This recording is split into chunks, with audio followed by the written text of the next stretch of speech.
根据国民健康署的统计，讲咱台湾逐年新增加着感的人数差不多是12万人。除了医学治疗以外，心理支持也是真重要的。国健署今仔日就开始举办展览，邀请10位着感的富人人为因举办摄影展，记录因安怎看待家己的病情。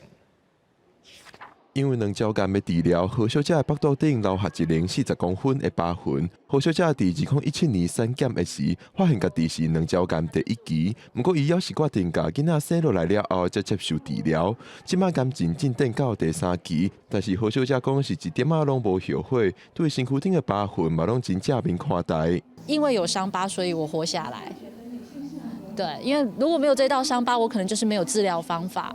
国民健康署甲癌症希望基金会合作，伫妇女节进前举办展览，邀请10位女性癌症病友，以摄影记录因安怎看待家己的病痛，甲身上的伤裂。有帮助，绝对有帮助。就是你正面的去面对这件事情，然后去配合医生。